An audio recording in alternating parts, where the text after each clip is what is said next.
Hello friends, welcome to premium tech classes. अगर आप class 9th में पढ़ते हैं तो आपके लिए ये chapter force and law of motion बहुत इंपॉर्टेंट होने वाला है। और ये हमारे साइंस का बहुत इंपॉर्टेंट टॉपिक है, जो कहीं ना कहीं आगे परीक्षाओं में आप बैठेंगे तो सारे सवाल, अक्सर कहें तो ज़्यादा से ज़्यादा सवाल हमारे यहीं से बनेंगे। और ये वाली वीडियो को लास्ट तक ज़रूर देखें। यहाँ पर सारे डाउट जो आपके मन में है भी, वो सारे क्लियर हम करने की कोशिश करेंगे। फिर भी अगर आपको कोई दिक्कत आ रही है तो कमेंट बॉक्स में आके बता सकते हैं। फिर भी अगर कोई दिक्कत है तो आप हमारे टेलीग्राम चैनल को ज्वाइन कर सकते हैं, जिसकी लिंक हमने पहले से दे रखी है, डिस्क्रिप्शन में जाके चेक कर लें। तो यहाँ पर सारी छोटी छोटी चीज़ों को आज हम बिना देरी के समझ के, सारे कंसेप्ट को क्लियर करके, और जो भी चीज़ें होंगी डायग्राम के थ्रू समझाने की कोशिश करेंगे। तो हमारे साथ बने रहिए और वीडियो को लास्ट तक ज़रूर देखें। Force and law of motion. तो हमारे दो साइंटिस्ट थे, एक का नाम था गैलीलियो गैलीली और एक का नाम था सर आइजैक न्यूटन। शुरुआत में कुछ गैलीलियो गैलीली ने अपने एक्सपेरिमेंट करे। उसके बाद सर आइजैक न्यूटन आए, उन्होंने जाके अपने लॉ बता दिए। और कौन कौन से न्यूटन के लॉ हैं जो आज हम लोग पढ़ते हैं। न्यूटन का पहला नियम, न्यूटन का सेकंड नियम, न्यूटन का थर्ड नियम, इन तीनों के बारे में हम जानेंगे। और तीनों कहाँ पर अप्लाई होते हैं, तीनों के एप्लीकेशन क्या हैं, इनके बारे में भी हम पढ़ेंगे। तो गैलीलियो गैलीली के बारे में क्या पढ़ना है वो हम बता दे रहे हैं पहले। तो ज़रा नीचे वाले डायग्राम को गौर से देखें। तो यहाँ पर लिखा हुआ है एरिस्टोटल फैलासी। इनके द्वारा इन्होंने क्या बताया कि external force is required to keep a body in motion. मतलब अगर कोई ऑब्जेक्ट को मोशन में रखना है तो आपको एक्सटर्नल फोर्स की ज़रूरत पड़ेगी। It was prove wrong by Galileo Galilei. बाद में गैलीलियो गैलीली ने इसको क्या कर दिया, रॉन्ग कर दिया। और आइजैक न्यूटन ने भी गलत बता दिया। उसके बाद कौन आए, गैलीलियो गैलीली। उनके ऑब्जर्वेशन क्या थे, उनका ऑब्जर्वेशन ये था बच्चों कि अगर मान के चलो हमने एक बॉल को यहाँ पर रखा है, हमारी बॉल यहाँ पे रखी हुई है। अगर यहाँ पर रिलीज करें और ये वाली सरफेस हमारी बिल्कुल फ्रिक्शन लेस है, कोई भी फ्रिक्शन नहीं है। अगर इसको हम यहाँ से रिलीज करें तो रिलीज करने के बाद ये बॉल हमारी सेम हाइट तक यहाँ पर पहुँच जाएगी, दूसरी इंक्लाइन सरफेस पर। ये किसने बताया, गैलीलियो गैलीली ने। कहे तो कोई हमारा मोशन में लॉस नहीं हो रहा है, जितना पहले मोशन था उतना बाद में मोशन है, लेकिन सरफेस हमारी क्या होनी चाहिए, फ्रिक्शनलेस। तो लिखा है a ball release from rest on one plane rolls down and climb up the other. मतलब एक से रोल डाउन कर रही है और दूसरे पे क्या हो रही, चढ़ रही है। In the absence of friction, कहे तो इनके बीच में कोई फ्रिक्शन नहीं है, ये बिल्कुल हमारी सरफेस क्या है, स्मूथ है। The height of the ball on the both the plane are the same, ideal condition. तो आइडियल कंडीशन में क्या होगा, जो हाइट पहले बॉल की थी वही हाइट बाद में चढ़ने के बाद यहाँ पर पहुँच जाएगी। मतलब दोनों की हाइट क्या होगी, बराबर होगी। In particle in practical situation the height on the second plane is always a little less but never greater. मतलब थोड़ी कम हो सकती है लेकिन इससे ज़्यादा नहीं होगी। कहें तो बॉल हमारी यहाँ तक पहुँचेगी या इससे कम पहुँचेगी, इससे ज़्यादा ऊपर नहीं जाएगी। उसके बाद कुछ हम डायग्राम के थ्रू और समझने की कोशिश करेंगे। ये हमारे गैलीलियो के ऑब्जर्वेशन है, जिसको समझना बहुत ज़रूरी है। उसके बाद आएंगे न्यूटन, न्यूटन ने क्या बताया, तो न्यूटन के बारे में भी जानेंगे। लेकिन जो अरिस्टोटल थे, इनके जितने भी प्रिंसिपल थे उनको फेल कर दिया किसने, गैलीलियो और आइजैक न्यूटन ने। अब बात आती है बच्चों की, जैसे मान के चलो ये हमारी क्या है, बॉल है। तो यहाँ पर बिल्कुल ये सरफेस हमारी है फ्रिक्शन लेस, यहाँ पर कोई किसी तरह का फ्रिक्शन नहीं है। क्या तो ये हमारी सरफेस क्या होगी, फ्रिक्शन लेस। ठीक। तो फर्स्ट केस में अगर बात करें तो a ball release from rest in first case reach the same height on the other side. तो यहाँ पर जब इसको रिलीज कर रहे हैं तो दूसरी साइड में वहीं पर जो बॉल होगी उतनी हाइट को गेन करेगी। इन द एब्सेंस ऑफ फ्रिक्शन, जब कोई किसी तरह का फ्रिक्शन नहीं होगा। केस 2 की बात करें, in case 2 the ball reaches the same height on the other side in the absence of friction but travel longer distance. लेकिन यहाँ पर क्या होगी, डिस्टेंस से ज़्यादा ट्रेवल करनी पड़ेगी। तो पहुँचेगी सेम हाइट तक, लेकिन जो डिस्टेंस होगी वो ज़्यादा ट्रेवल करनी पड़ेगी। अब ज़रा तीसरे केस की बात करें, in case 3 which is the limiting case, the ball rolls down and continue the move in the horizontal direction through infinite distance. और इनफाइनाइट डिस्टेंस से क्या होगी, वो मूव करती रहेगी। लेकिन यहाँ पर जो स्लोप है वो कितना कर दिया, 0। 0 करने के बाद क्या होगी, ये जो बॉल होगी वो लगातार लोड डाउन होती रहेगी, लगातार वो चलती रहेगी। जब वो लगातार चलती रहेगी तो यहाँ पे इनका ये कहना था कि अगर कोई हमारी सरफेस फ्रिक्शनलेस है तो कभी ये रुकने वाली नहीं है, लेकिन वो रुकती है। किसकी वजह से, ड्यू टू एयर रेजिस्टेंस। कहें तो एयर रेजिस्टेंस की वजह से वो रुकेगी बॉल। ऐसा नहीं कि हमेशा चलती रहे, सरफेस हमारी फ्रिक्शनलेस है तो कहीं की जाके तो रुकेगी। किसकी वजह से, एयर रेजिस्टेंस। तो एयर प्रेशर इधर काम कर रहा होगा और एयर रेजिस्टेंस की वजह से वो रुक जाएगी। ठीक, अगला केस देखते हैं। अब बात करते हैं हम न्यूटन के। ये तो हमारे किसके थे, गैलीलियो के। अब बात करेंगे न्यूटन के बारे में। तो बच्चों यहाँ से आप बता सकते हैं, जैसे मान कर चलो कोई भी ऑब्जेक्ट हमें मोशन में लाना है, किसी भी ऑब्जेक्ट को मोशन में लाना है, तो साइकिल खड़ी हुई है शुरुआत में, बाद में पैडलिंग करेंगे तब जाके साइकिल चलेगी। बॉल हमारी शुरुआत में रखी हुई है, जब इसको हम किक करेंगे, जब लात को मारेंगे, तब क्या होगी, बॉल जो है मोशन में आ जाएगी। ठीक है, अगर किसी भी ऑब्जेक्ट को रोकना हो तो रोकने के लिए हम किसी भी ऑब्जेक्ट को कैसे रोकें, तो यहाँ पे how to stop motion, motion को कैसे रोकें। तो ये ज़रा देखो, बॉल को रोक रहा है ना, ये क्या कर रहा है, ब्रेक को अप्लाई कर रहा है। या तो मोशन के अपोजिट डायरेक्शन में हम फोर्स लगा दें, मान के चलो मोशन हमारे इधर हो रहा है तो अपोजिट डायरेक्शन में फोर्स लगा दें तो ऑब्जेक्ट क्या होगा, रुक जाएगा। अगर मान के चलो गाड़ी में ब्रेक अप्लाई कर दें तो भी गाड़ी क्या होगी, रुक जाएगी। ठीक, अच्छा अब बात आती है फोर्स की बच्चों। तो अगर कोई ऑब्जेक्ट रखा हुआ है तो रखा रहेगा, अगर कोई ऑब्जेक्ट मोशन में है तो मोशन में रहेगा। ये हम पढ़ेंगे, ये न्यूटन का पहला नियम है, न्यूटन का फर्स्ट लॉ ऑफ मोशन। तो Newton first law of motion के बारे में जानेंगे। अच्छा, फोर्स के बारे में पहले हम पढ़ लेते हैं। तो फोर्स की डेफिनेशन क्या होगी, जैसे मान के चलो कोई ऑब्जेक्ट हमारा टेबल के ऊपर रखा हुआ है, और जब टेबल के ऊपर रखा हुआ है तो इसके ऊपर जब फोर्स लगाएंगे, अच्छा इसकी पोजीशन को जब चेंज करेंगे, अब पोजीशन को हम चेंज कैसे करेंगे, या तो उसको पुल करो या तो पुश करो, या तो पुल करेंगे या तो पुश करेंगे। ये ऑब्जेक्ट को एक बार हमने खींचा पकड़ के, एक बार हमने धक्का मारा, तो ये पुश, ये क्या कर रहे हैं, पुल कर रहे हैं, इसको खींच रहे हैं, यहाँ पर इसको धक्का मार रहे हैं, तो यहाँ पर ऑब्जेक्ट क्या करेगा, अपनी पोजीशन को चेंज करेगा। तो एनी पुश और पुल, कोई पुश या कोई pull that can change the position of any object, किसी ऑब्जेक्ट के पोजीशन को चेंज कर सके, उसको हम क्या पढ़ेंगे, फोर्स। कोई भी ऑब्जेक्ट जिसकी पोजीशन हम चेंज कर सकें उसको हम क्या पढ़ेंगे, फोर्स। अब पोजीशन में चेंज तभी होगा या तो उसको पकड़ के क्या करें, खींचे, या तो उसको धक्का मारें, पुश करें या तो पुल करें। नेक्स्ट, अब बच्चों बात आती है कि फोर्स हमारे कितने टाइप के होते हैं। तो वैसे तो हमारे फोर्स बहुत टाइप के होते हैं, वैसे तो हम लोग फोर्स के बारे में पढ़ चुके थे क्लास 8 में, कॉन्टैक्ट फोर्स और नॉन कॉन्टैक्ट फोर्स। लेकिन बच्चों यहाँ पर हम पढ़ेंगे वो है हमारा बैलेंस फोर्स और अनबैलेंस फोर्स। बैलेंस फोर्स का मतलब क्या है कि if two forces act on a body in opposite direction and if both the forces are equal, दो फोर्स हमारे इक्वल, कहें तो सेम मैग्नीट्यूड की, लेकिन अपोजिट डायरेक्शन में काम करें, उसको हम क्या पढ़ेंगे, बैलेंस फोर्स। कोई हमारा ऑब्जेक्ट रखा हुआ है और ऑब्जेक्ट पर फोर्स दो काम कर रहे हैं, एक फोर्स हमारा F1 ये डायरेक्शन में और F2 ये डायरेक्शन में, दोनों फोर्स हमारे क्या है, इक्वल है, मैग्नीट्यूड क्या है, इक्वल है, तो यहाँ पर एफ नेट की वैल्यू कितनी आएगी, 0। क्या तो एफ नेट कितना होगा, 0। अब एफ नेट क्या है बच्चों, जब ये वाले ऑब्जेक्ट को हम पकड़ के खींचेंगे, F1 इधर लगा रहे हैं, F2 इधर लगा रहे हैं, लेकिन दोनों का मैग्नीट्यूड क्या है, सेम है, तो दोनों का मैग्नीट्यूड सेम है, तो एफ नेट जब हम निकालेंगे तो क्या होगा, F1 प्लस F2, लेकिन डायरेक्शन क्या है, अपोजिट। तो इसको अगर हम पॉजिटिव ले रहे हैं, F2 को अगर हम पॉजिटिव लेंगे तो F2 को क्या लेना पड़ेगा, नेगेटिव, नेगेटिव लेना पड़ेगा। तो ये F2 और F1 क्या है, बराबर है, तो एफ नेट की वैल्यू क्या आ जाएगी, 0। तो बैलेंस वाली फोर्स में क्या होता है, नेट फोर्स की वैल्यू 0 होती है, नेट फोर्स की वैल्यू क्या होगी, 0। अच्छा, इसकी जो पोजीशन है वो कभी चेंज नहीं होगी, लेकिन शेप और साइज चेंज हो सकता है। अगर ये ऑब्जेक्ट रखा हुआ है, इधर से हम F1 फोर्स लगा रहे हैं, उतना ही फोर्स हम अपोजिट डायरेक्शन में लगा रहे हैं, तो इसकी शेप और साइज में परिवर्तन हो सकता है, लेकिन इसकी पोजीशन में चेंज नहीं होगा। तो लिखा है balance force can not change the state of rest और मोशन ऑफ द बॉडी। ठीक, अब बात करते हैं अनबैलेंस फोर्स की।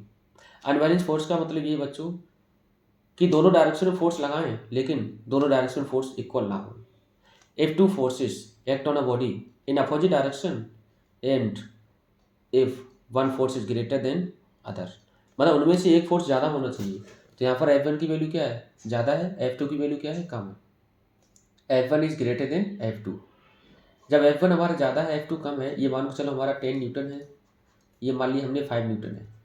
अब जो हमारा ऑब्जेक्ट होगा वो 5 न्यूटन की वजह से इधर जाने की कोशिश करेगा, तो इसको हम क्या पढ़ते हैं, अनबैलेंस फोर्स। अनबैलेंस फोर्स में ऑब्जेक्ट हमेशा अपनी पोजीशन को चेंज करेगा। यहाँ पर शेप और साइज चेंज नहीं होगा, ऑब्जेक्ट का शेप और साइज चेंज नहीं होता है, यहाँ पर केवल पोजीशन चेंज होगी। तो लिखा है, अच्छा यहाँ पर जो रिजल्टेंट फोर्स होगा वो जीरो नहीं होगा, कहे तो एफ नेट की वैल्यू कभी जीरो नहीं होगी अनबैलेंस वाले केस में।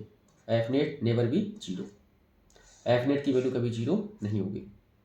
यहाँ पर F1 की वैल्यू ज़्यादा, F2 की वैल्यू कम, तो जिधर वैल्यू ज़्यादा उधर ऑब्जेक्ट हमारा मोशन में आ जाएगा, तो वहाँ पर एफ नेट की वैल्यू जीरो नहीं होगी। जैसे ये डायग्राम के थ्रू समझो बच्चों, यहाँ पर 300 न्यूटन का फोर्स लगा रहे हैं, यहाँ भी 300 न्यूटन का फोर्स लगा रहे हैं, दोनों साइड फोर्स क्या है, बराबर है। तो ये क्या होगा, रस्सी कहीं जाएगी, नहीं जाएगी, रस्सी टूट जाएगी, ठीक, क्योंकि दोनों तरफ क्या है, इक्वल एंड अपोजिट फोर्स है, इक्वल एंड अपोजिट।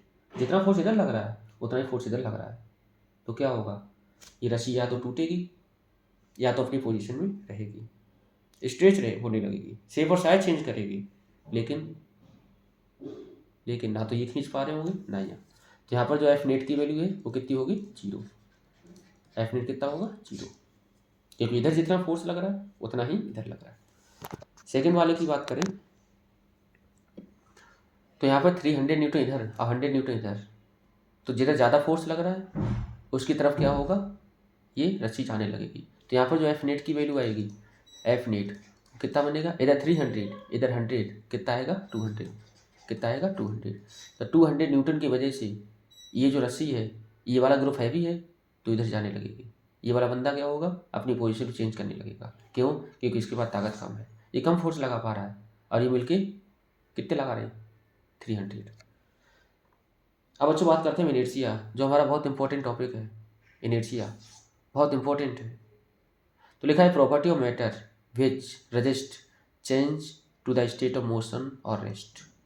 मतलब कोई भी अगर ऑब्जेक्ट मोशन में है तो उसको मोशन में ही रहने देगा, अगर कोई ऑब्जेक्ट हमारा रेस्ट में है तो हमेशा वो रेस्ट में रहेगा, कहें तो उसके स्टेट ऑफ मोशन या रेस्ट को चेंज होने से रोकेगा, चेंज नहीं होने देगा।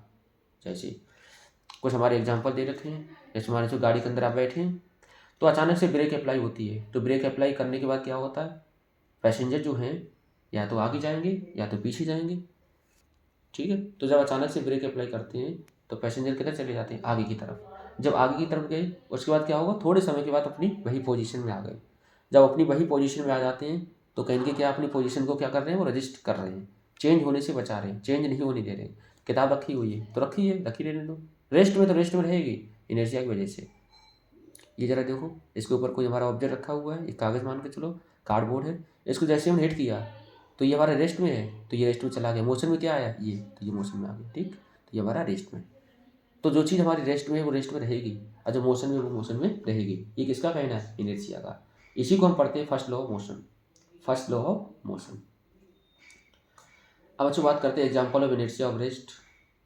तो इनर्शिया ऑफ रेस्ट, इनर्शिया हमारी 3 तरह की होती है, एक होती है इनर्शिया ऑफ रेस्ट, एक होती है इनर्शिया ऑफ मोशन, एक होती है इनर्शिया ऑफ डायरेक्शन। तो ए पैसेंजर इन अ बस जर्क बैकवर्ड, किधर जाएंगे, पीछे की तरफ। व्हेन अ बस स्टार्ट सडनली, अगर मान के चलो बस अचानक से चलना स्टार्ट हो जाए तो पैसेंजर किधर जाते हैं, पीछे की तरफ चले जाते हैं। The passenger tend to be in inertia of rest where is the bus is move away forcefully, ठीक है। तो उसके बाद क्या होता है, वो पैसेंजर अपनी वही पोजीशन में आ जाते हैं, duty of inertia. When a bed sheet is flicked away suddenly dust particle fall away as. तो जो हमारी बेड शीट है, चादर है, उसको जब हम झाड़ते हैं तो डस्ट के पार्टिकल क्या होते हैं, निकल के बाहर निकल जाते हैं, बाहर निकल जाते हैं, ड्यूटी ऑफ इनर्शिया। तो पहले भी रेस्ट में थे, उसको जब झाड़े फिर भी हमारे क्या हो गई, ज़मीन में गिर गई, फिर भी रेस्ट में वो है। तो इनर्शिया ऑफ रेस्ट ये है। इनर्शिया ऑफ मोशन, यहाँ पर हम क्या करें, अचानक से चलने लगी, अब वहाँ पर क्या, अचानक से ब्रेक अप्लाई कर दें, तो इनर्शिया ऑफ मोशन। क्लियर।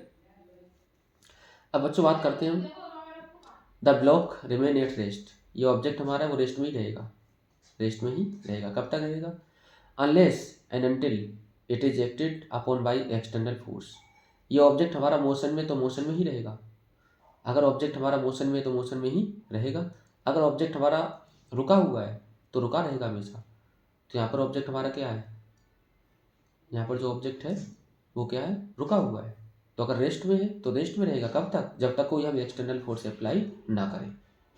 अगर कोई ऑब्जेक्ट हमारा मोशन में है तो मोशन में रहेगी। कब तक? जब तक कोई हम एक्सटर्नल फोर्स अप्लाई ना करें तब तक। The ball continue to be in motion, uniform motion, unless and until it is acted upon by an external force, जब तक उसके ऊपर कोई एक्सटर्नल फोर्स ना लगाएं तब तक।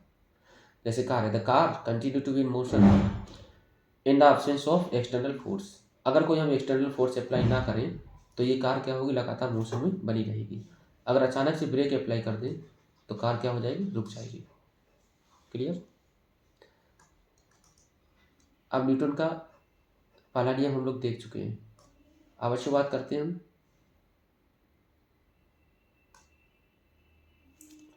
जैसे ये तो हम देख ही चुके हैं, ठीक।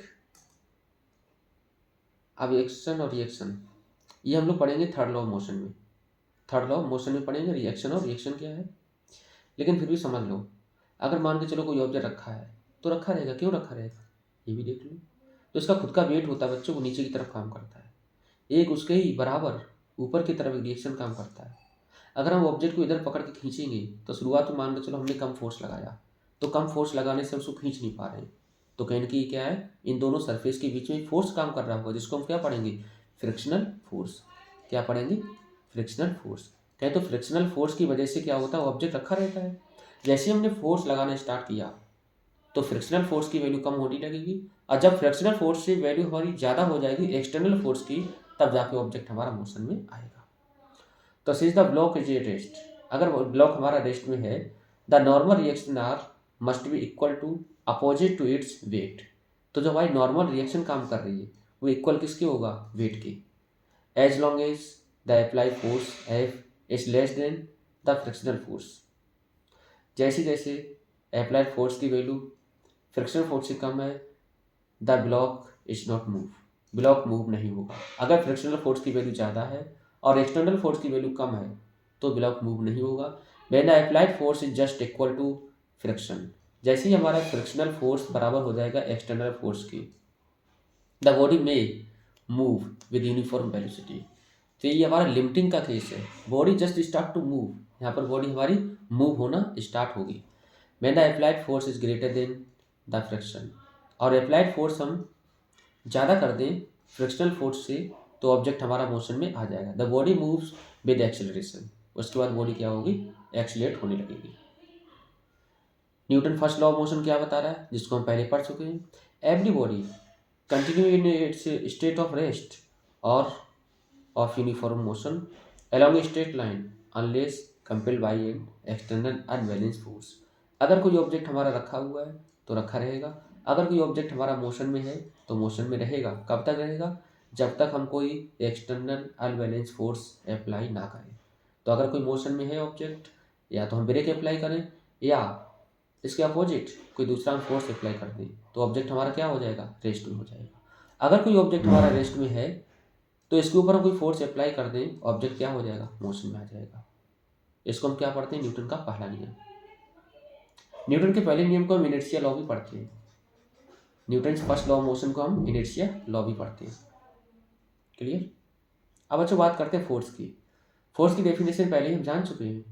फोर्स क्या है, एनी पुश और पुल, जो क्या करेगा, किसी भी ऑब्जेक्ट की पोजिशन को चेंज करेगा। Force is defined as the external agent which change or tend to change the state of inertia. Pull, push, kick, catch, lift, ये सब क्या है, फोर्स के एग्जाम्पल ही तो है। क्लियर? अब अच्छा हम बात करते हैं मोमेंटम के बारे में। अब बात करते हैं मोमेंटम। मोमेंटम बहुत इंपॉर्टेंट टॉपिक है और ये कहीं की आपको परीक्षा में मिलता है और हर एक सवाल कहीं की एक बनेगा। मोमेंटम को किस तरह डिफाइन करें। वास्तव मोमेंटम क्या है, अमाउंट ऑफ मोशन है, क्वांटिटी ऑफ मोशन है। तो momentum is the quantity of motion in a body and it depends on it's mass and velocity. Momentum क्या है, अमाउंट ऑफ मोशन को बताएगा जो केवल और केवल किसके ऊपर डिपेंड करेगा, मास और वेलोसिटी के ऊपर। तो momentum of a body is defined as the product of its mass and velocity. तो जो हमारा प्रोडक्ट होगा मास और वेलोसिटी, इसको हम क्या पढ़ेंगे बच्चों, momentum. Momentum is directly proportional to mass. Momentum is directly proportional to mass, ये मास के डायरेक्टली प्रोपोर्शनल होगा। If cricket ball and a tennis ball move with same velocity, momentum of cricket ball is more because its mass is larger than that of tennis ball. तो जिसका मास ज़्यादा होगा उसका momentum ज़्यादा होगा। तो मास के डायरेक्टली होगा कौन, मोमेंटम। ठीक, momentum is directly proportional to velocity. अब मोमेंटम हमारा मोमेंटम वेलोसिटी की भी डायरेक्टली प्रोपोर्शनल होगा। If two cricket ball move with different velocities then the momentum of the ball with greater velocity possesses more momentum. तो momentum directly proportional velocity की भी होगा। If a body is at rest, अगर कोई body हमारी rest में है, its velocity zero, और इसकी वेलोसिटी क्या है, zero, and hence it's momentum is zero. तो अगर मान के चलो कोई ऑब्जेक्ट हमारा रखा हुआ है तो वेलोसिटी जीरो, जब वेलोसिटी जीरो तो मोमेंटम भी जीरो। और दुनिया में कोई भी ऐसा ऑब्जेक्ट है नहीं जिसके पास मास ना हो, क्या तो बिना मास के कोई ऑब्जेक्ट हमारा एग्जिस्ट नहीं करता है। तो अगर कोई ऑब्जेक्ट रखा हुआ है तो उसकी वेलोसिटी कितनी है, जीरो है। जब जीरो है तो समझ जाओ मोमेंटम कितना होगा, जीरो। अब बच्चों हम बात करते हैं न्यूटन के सेकंड नियम की। न्यूटन का सेकंड नियम क्या कह रहा है, the rate of change of momentum. अब बच्चों हमने क्या देखा, क्या ये देखो कि अगर कोई ऑब्जेक्ट हमारा मोशन में है तो मोशन में रहेगा, अगर कोई ऑब्जेक्ट रेस्ट में है तो वो रेस्ट में रहेगा। कब तक रहेगा, जब तक कोई हम एक्सटर्नल फोर्स अप्लाई ना करें। अब जो एक्सटर्नल फोर्स है उसको कौन डिफाइन करेगा, न्यूटन का सेकंड लॉ। किस तरह डिफाइन करेगा वो भी देख लो। The rate of change of momentum of a body is directly proportional to applied force and takes place in the direction in which the force act. तो जो भी हमारा फोर्स है किसी बॉडी के ऊपर हम अप्लाई कर रहे हैं वो डायरेक्टली प्रोपोर्शनल किसके होगा, चेंज इन मोमेंटम और उसका रेट, मतलब चेंज इन मोमेंटम अपॉन में टाइम टेकन। तो मान के चलो शुरुआत में कोई ऑब्जेक्ट हमारा ये है एक, और दूसरा ऑब्जेक्ट है ये, ठीक, दो ऑब्जेक्ट हमारे पास है। इसकी वेलोसिटी मान के चलो, पहले एक ही ऑब्जेक्ट मान लो, इसकी वेलोसिटी हमारी कितनी है, u इनिशियल वेलोसिटी। इसकी वेलोसिटी बाद में थोड़े समय के बाद आफ्टर टी टाइम कितनी हो गई, after T time its velocity becomes v। बाद में वेलोसिटी कितनी बनेगी, v। मोमेंटम कितना होगा, अच्छा इसका मास हमने मान लिया m, तो यहाँ पे इनिशियल मोमेंटम क्या बनेगा, m इंटू में u। इसका फाइनल मोमेंटम क्या बनेगा, m इंटू में b। तो चेंज इन मोमेंटम का मतलब क्या होता है बच्चों, फाइनल माइनस इनिशियल, तो m v minus m u, ये हमारा बन गया चेंज इन मोमेंटम। और जो चेंज इन मोमेंटम होगा उसका रेट क्या बताएगा, फोर्स। तो force is directly proportional change in momentum और उसका रेट अपॉन में टाइम। तो फोर्स को हम किससे लिखेंगे, एफ, चेंज इन मोमेंटम को डेल्टा पी अपॉन में टी। डेल्टा पी की जगह क्या लिखेंगे, m v minus m u, m v minus m u upon t. M को हम कॉमन ले लेंगे तो बनेगा वी माइनस यू अपॉन में टी, एफ। अब वी माइनस यू क्या होता है बच्चों, टी होता है, जैसा कि हम एक्सेलरेशन पढ़ चुके थे पहले। तो यहाँ से ए की वैल्यू क्या है, वी माइनस यू अपॉन में टी। जब ये डायरेक्टली प्रोपोर्शनल हटाएंगे तो एक कांस्टेंट मिलेगा जिसको हम पढ़ेंगे के। क्या पढ़ेंगे, के। ए फोर्स ऑफ 1 न्यूटन, अगर हम फोर्स हम 1 न्यूटन लगाएं on a body of mass 1 kilogram, और मास कितना हो 1 kilogram, and acceleration of 1 metre per second square, a की वैल्यू कितनी हो जाए 1, तो के की वैल्यू कितनी आएगी 1। तो एक्सपेरिमेंटली देखा भी जाता है के की वैल्यू कितनी होती है 1। जब के की वैल्यू 1 आ गई तो यहाँ से फोर्स क्या बनेगा, एफ बराबर एम, फोर्स बराबर एफ इंटू में एम, फोर्स इंटू में एक्सेलरेशन, फोर्स इंटू में एक्सेलरेशन, बहुत बहुत इंपॉर्टेंट। अब इसके हम यूनिट की बात करें, यूनिट, तो यूनिट क्या बनेगी, तो जैसा कि बच्चों हम जानते हैं कि एफ बराबर क्या लिखा है, एम इंटू में ए, ठीक है, एम इंटू में ए। अच्छा, मास को मेजर करेंगे किलोग्राम में और ए को मेजर करेंगे हम मीटर पर सेकेंड स्क्वायर में, क्लियर। तो ये हमारी बनती है यूनिट, एम के इसमें बनी ये kilogram metre per second square, और यही हमारा होता है 1 न्यूटन के इक्वल, 1 न्यूटन। तो न्यूटन हमारी क्या होती है, SI unit. SI unit of force क्या बनेगी, न्यूटन, और एम के एस में क्या बनेगी, kilogram metre per second square. अब अच्छी बात करते हैं एक्सेलरेशन की। तो जैसा कि एक्सेलरेशन हम पढ़ चुके हैं, एफ बराबर क्या होता है, एम इंटू ए, तो ए बराबर क्या होगा, F upon m. The acceleration produce in a body is directly proportional to the force acting on it and inversely proportional to the mass of the body. तो इनवर्सली प्रोपोर्शनल किसके, mass के। तो भारी object हमारा कम accelerate होगा और हल्का object ज़्यादा एक्सीलरेट होगा। तो जिसका मास कम उसका एक्सीलरेशन ज़्यादा, और जिसका मास ज़्यादा उसका acceleration come. Force is a vector quantity, force हमारा क्या है, वेक्टर क्वांटिटी है, क्योंकि उस पर्टिकुलर डायरेक्शन होगी। फोर्स कैन कॉज एक्सीलरेशन और डी एक्सीलरेशन। फोर्स की वजह से हम ऑब्जेक्ट की स्पीड को बढ़ा सकते हैं, ऑब्जेक्ट की स्पीड को कम कर सकते हैं। अगर हमने ब्रेक अप्लाई करी तो ऑब्जेक्ट क्या हो जाएगा, डी एक्सीलरेशन, कहीं रिटार्डेशन। अगर वही फोर्स हम बढ़ा दें तो एक्सीलरेशन हो जाएगा। तो एक्सीलेटर ऑफ ए कार, तो कार में जो एक्सीलेटर लगा होता है वो क्या करता है, फोर्स को बढ़ा देता है, कहे तो स्पीड बढ़ा देता है, एंड ब्रेक रिटार्डेड करके लगा है। ऐसा यूनिट क्या होगी फोर्स की, जैसा कि हम पढ़ चुके हैं, newton. 1 Newton is defined as that of force when acting on a body of mass 1 kilogram produce acceleration of 1 metre per second. ठीक है, अब बच्चों बात करें कि CGS यूनिट क्या होगी, CGS। तो CGS यूनिट होती है बच्चों डाइन, क्या होती है, डाइन। तो 1 न्यूटन किसके इक्वल होता है, 10⁵ डाइन, याद रखना 10⁵ डाइन, ठीक है। तो ये हमारी बन गई CGS यूनिट, क्या होती है, डाइन। नेक्स्ट, अब बच्चों बात करेंगे इम्पल्स के बारे में। इम्पल्स क्या है, ठीक है, इम्पल्स के बारे में। तो जैसे मान के चलो बच्चों, ये हमारी क्रिकेट बैट है, ठीक है, क्रिकेट बैट है, ठीक है, क्रिकेट बैट। अब इधर से हमारी कोई बॉल आ रही है, क्या आ रही है, बॉल आ रही है। अब बॉल आने के बाद जब उसको टकराएगी, ठीक है, टकराने के बाद क्या होगी, इधर आएगी, आ गई, ठीक। अब बॉल हमारी यहाँ पहुँच गई, ठीक। अब जैसी बॉल इधर से आई, यहाँ टकराई, इधर आई, बॉल इधर से आई, यहाँ टकराई, इधर आई। तो यहाँ पर वेलोसिटी कितनी होगी, मान लो इनिशियल, इधर वेलोसिटी कितनी, फाइनल, मान लो भी। तो इनिशियल मोमेंटम, फाइनल मोमेंटम, मास हमारा क्या होगा, एम, इसका भी मास क्या रहेगा, एम। तो यहाँ पर जो मोमेंटम हमारा बनेगा क्या बनेगा, एम बी, और इसका मोमेंटम क्या बनेगा, M you.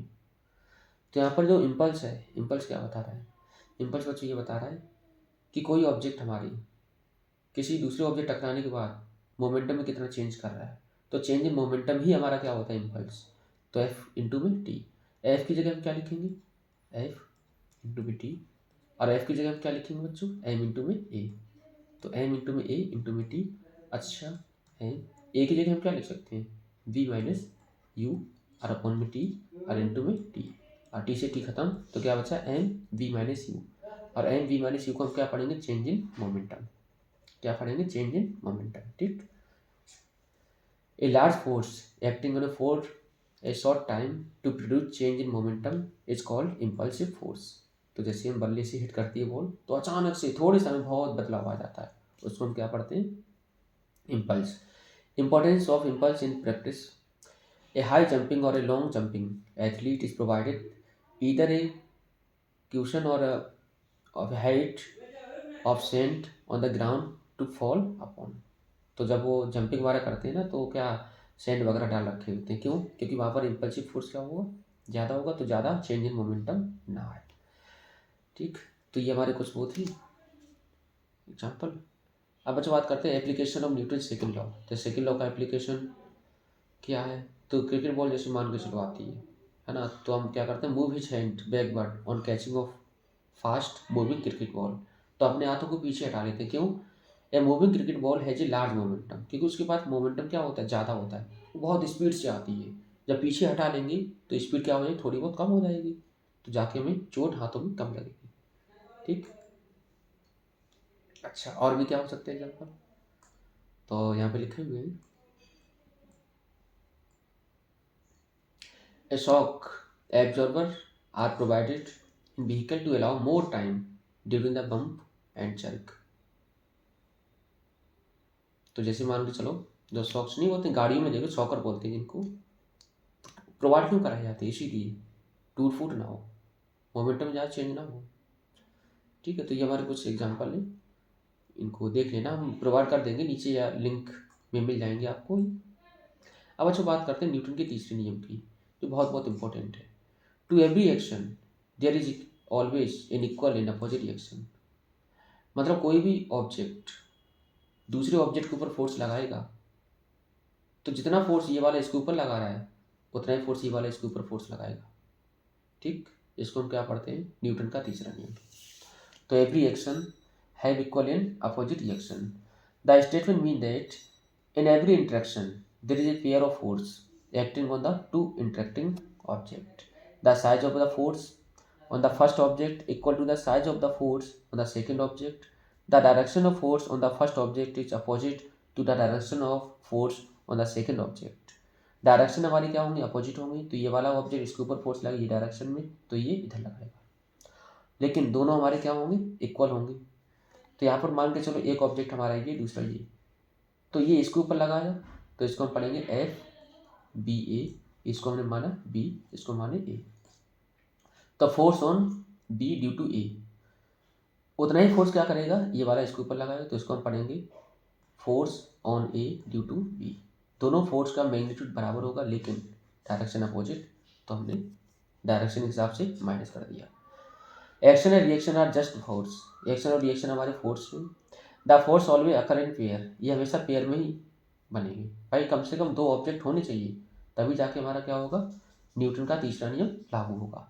Action and reaction do not act on the same body, action और रिएक्शन हमारी सेम बॉडी पे कभी नहीं होगी। Action reaction act on different body but simultaneously, action और रिएक्शन डिफरेंट बॉडी पे होगी और एक साथ होगी। There is no cause effect relation as it misconception.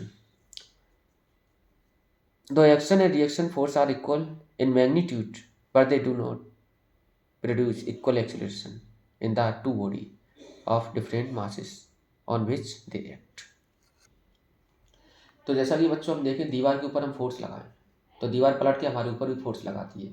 तो जो हमने फोर्स लगाया दीवार के ऊपर वो हमारा बनेगा एक्शन, और दीवार ने पलट के हमारे ऊपर जो फोर्स लगाया वो हमारा क्या होगा, रिएक्शन। जैसे कि बच्चों हम बात करें जब हम चल पा रहे हैं तो किसकी वजह से चल पा रहे हैं, न्यूटन के तीसरे नियम की वजह से। तो ये फॉरवर्ड हमारा मोशन हो रहा है, ये क्या हो रहा है, वेट हमारा नीचे की तरफ, रिएक्शन इधर। तो एक्शन हम इधर करें, भाई अंगूठा हम क्या करते हैं इधर करते हैं ना, तो एक्शन इधर तो रिएक्शन इधर। हॉरिजॉन्टल कंपोनेंट इधर काम करेगा तो ये हमारा खुद का वेट कहाँ होगा, नीचे की तरफ, और रिएक्शन कहाँ काम करेगी, ऊपर की तरफ। तो ये एक्शन और रिएक्शन की वजह से ही हम चल पाते हैं। ठीक, next law of conservation of momentum, बहुत बहुत important. Law of conservation of momentum क्या बता रहा है, the law of conservation of momentum state that if no external force is acting on system the total linear momentum will remain constant.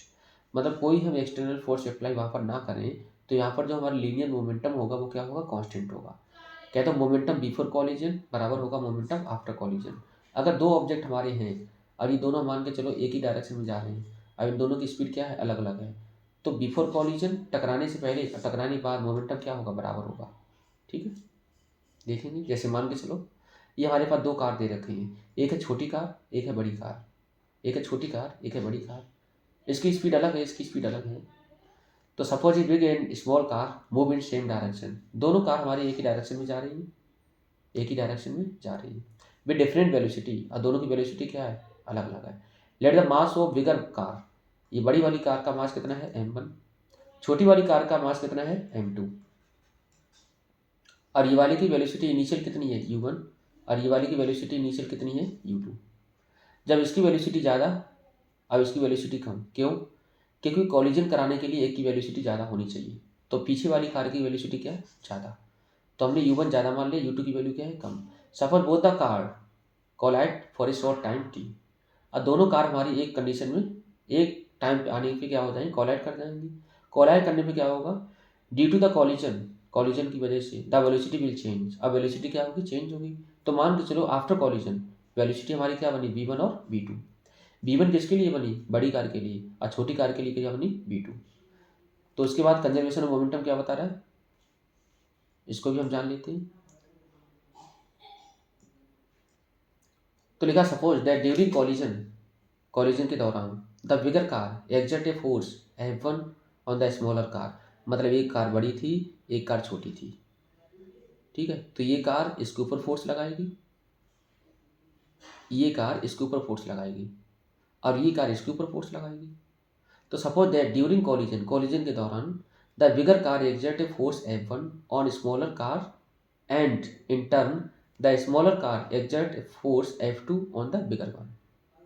तो ये वाला force इसके ऊपर लगाए कितना F2, और बड़ी वाली कार छोटी वाली कार के ऊपर कितना लगाएगी, जो बड़ी वाली कार छोटी वाली कार के ऊपर F2 और मतलब ये F1 और ये F2। ठीक, अब देखते हैं जरा कंजर्वेशन ऑफ मोमेंटम को समझे। When a force F1 act on a smaller car, तो छोटी वाली कार के ऊपर जब फोर्स लगेगा तो F बराबर क्या होता है, M इंटू में A। M इंटू में A पढ़ते हैं हम लोग।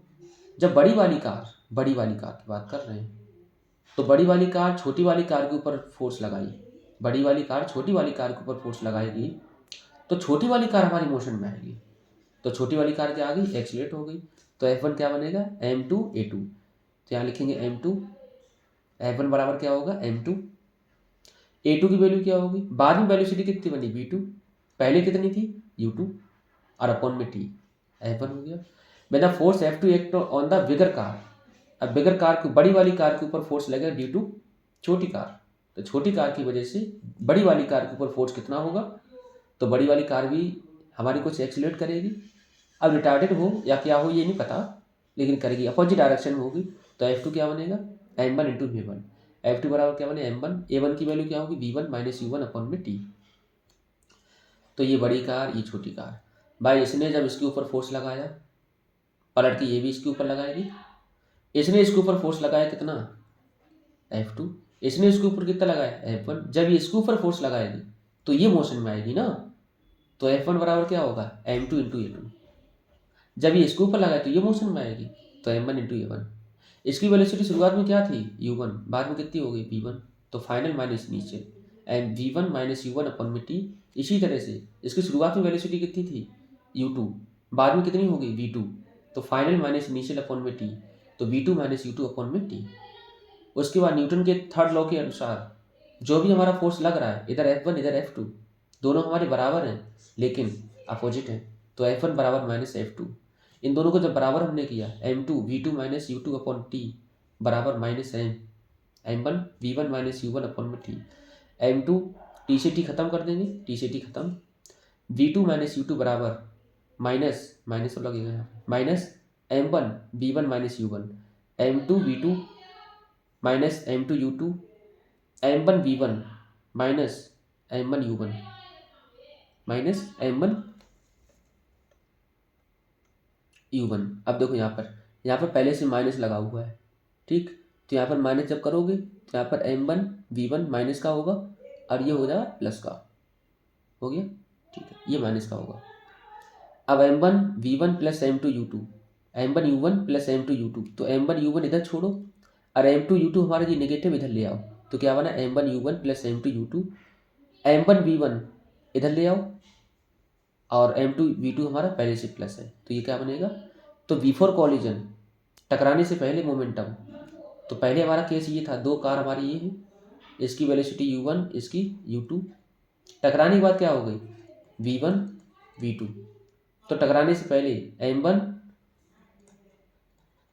U1 प्लस M2 U2 बराबर क्या है M1 V1 और M2 V2, ठीक है, ये बराबर होगा टोटल मोमेंटम बिफोर कॉलिजन बराबर क्या होगा total momentum after collision.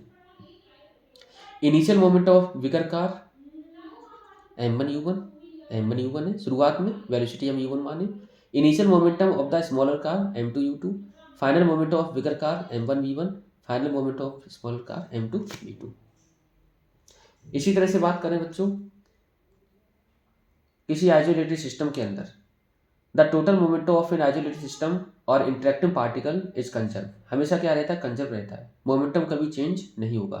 When two or more body act upon one another their total momentum remains constant provided no external force are acting on them, कोई external force act ना करे तब जाके हमारा क्या होगा, ठीक है, मोमेंटम कंजर्व रहेगा।